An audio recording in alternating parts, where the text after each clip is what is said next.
My name is Michael Waddington, and I'm a criminal defense attorney. In this video, I want to talk about some of the disturbing things that I've been seeing when selecting panels/juries in military court-martial cases around the world. I've been defending court-martial cases since the early 2000s. I've done many cases in all the branches.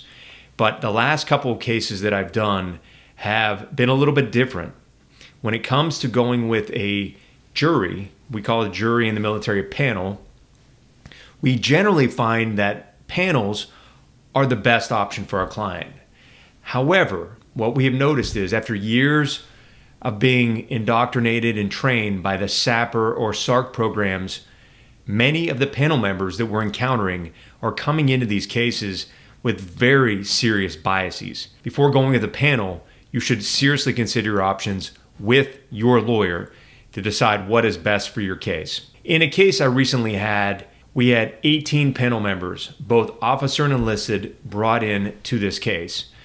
On paper, they all look pretty good. We read through their questionnaires. That's a document that they fill out before we question them in the court-martial, before we do what's called voir dire, or the jury questioning. We didn't have any real red flags that popped up aside from one, but the rest of them looked good. So 17 of them out of 18 looked good from the start.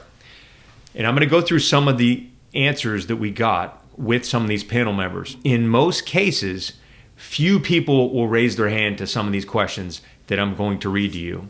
And I'm going to tell you what happened in my case, and I've been seeing this happen quite a bit. When asked the question, who here knows someone that has been a victim of sexual assault? We had about 80% of the people raise their hand. That was a lot higher than usual. So we went back and we talked to all those people individually, and we found that most of those people either personally or professionally knew someone who claims to have been a victim. Now, that in and of itself is not a grounds for challenging someone. It all depends on who the person is, the impact that it had on the potential panel member, and so forth. But that was only the tip of the iceberg. The other question we asked is, who has personally been a victim of a sex crime? We had a number that was much more than usual. It was probably about a third of the panel that claim that they have been a victim of some sort of sexual crime. The next question, who believes that the prosecution must have a very strong case, otherwise they would not have brought this case to a court-martial? Pretty much everybody raised their hand for that. And on individual voir dire, we asked them, well, why would you say the prosecution has a strong case? You haven't heard a shred of evidence. And most of them said, well, if they're going to go through all this and take away from our busy work days and bring all these people here, they must have a strong case. Okay, that in and of itself is not enough to necessarily strike a panel member. However, listen to these next questions in the responses that we got. Who believes that the military does not do enough to prosecute sexual assaults? Half the people raised their hand for that. So 9 out of 18 raised their hand and said they don't think the military does enough. They're not heavy-handed enough with sexual assaults. At this point in time, my co-counsel and I started getting a little worried because we were getting answers that we often get in onesies or twosies, but we were getting, half of the people on there raising their hands for these questions. And it goes downhill from there. We asked questions about who has worked with the SAPR or the victim advocacy program. Many people raised their hand. So they believe the government has a strong case, they personally know a victim, and they've worked on behalf of victims. Another question that was asked was, who believes that false sexual assault allegations are extremely rare? We had about 2/3 of the panel raise their hands.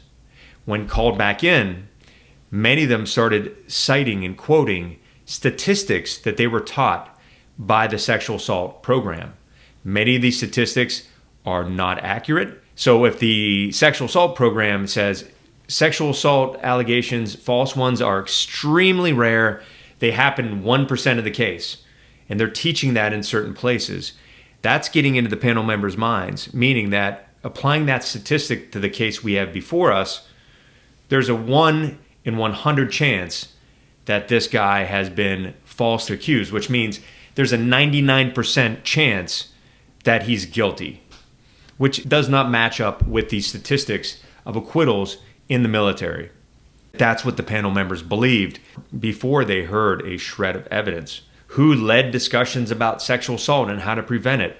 We had a ton of hands go up for that. Who believes that sexual assault allegations are generally truthful? Many of the people raised their hand. About all of them did. So they come in with the presumption that it is truthful because that's what they've been taught. And that's really the heart of this discussion here. The sexual assault response coordinators and the victim advocates and all this training that's going on is basically jury tampering, but indirectly. Imagine if we went around and we taught all the service members a mandatory class that has to do with all the reports of sexual assault that have been proven false, vindictive prosecutors, corrupt CID, NCIS, OSI agents. And we went on to talk about how in the military, 50% of allegations of sexual assault are false.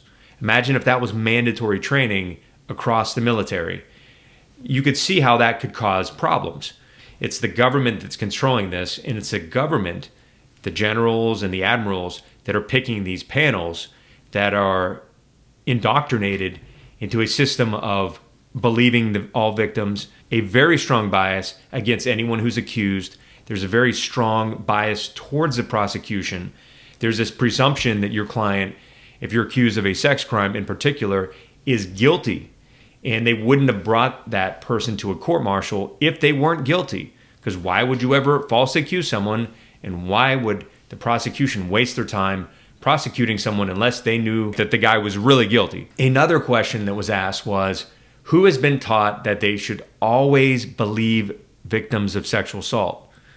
About 3/4 of the people raised their hand. Very concerning. Then the judge asked the question, who sitting here believes that the accused is innocent? And they started looking around at each other like, Now remember, if you're in the military, you've sworn an oath to protect the Constitution of the United States with your life. What are you swearing to protect? If you think about it, the due process rights are a huge portion of the Constitution. Innocent till proven guilty, a fair, impartial jury, and a public proceeding. All of those rights, the right to confront your accusers, the burden being on the government to prove their case beyond reasonable doubt, the right to counsel, the right to remain silent. Those are all the things that these military members swore that they would defend with their life, the Constitution, if required to do so. And that's their job. That's what they do for a living. They're defending the Constitution, yet they're sitting there raising their hands to questions that show that they clearly don't understand what the Constitution is and what the burden of proof is. So let me continue. We asked the question, who here believes that if the defendant took the stand, they would likely lie? 1/3 of the people raised their hand. We then asked the question, who believes that if you have one drink of alcohol, you cannot consent to sexual activity? 1/2 of the people raised their hand. It got to the point where the judge realized that many of these people, based on their answers, are disqualified. So the judge was asking follow-up questions and trying to delve into what these people really believe. And one of the things that was asked was, how can you sit here and say that you believe that the defendant is presumed innocent? You have to believe that from the beginning until you hear some evidence. How can you feel that way and say that you're going to follow that instruction when you just said that you believe that he's probably guilty? They wouldn't have brought this case if he wasn't guilty. He wouldn't be here if he wasn't guilty. And I believe victims from the beginning. And so this went on and on. It took us an entire day and a half to end up picking this panel. And some of the members were rehabilitated and some of them weren't. Many of them got kicked off because of the responses. And some of them were trying to backpedal and explain their way out of the answers that they gave. The bottom line is, if you're going into a court-martial, back in the day, the default was always go with an enlisted panel. That was my default. Or always go with an officer panel. And now it requires a lot more discussion with your legal team and a lot more analysis into who is on this panel, what is their background, even if they say they're going to remain unbiased, can they be unbiased? Because in fact, they are tainted from the beginning, a lot of these people.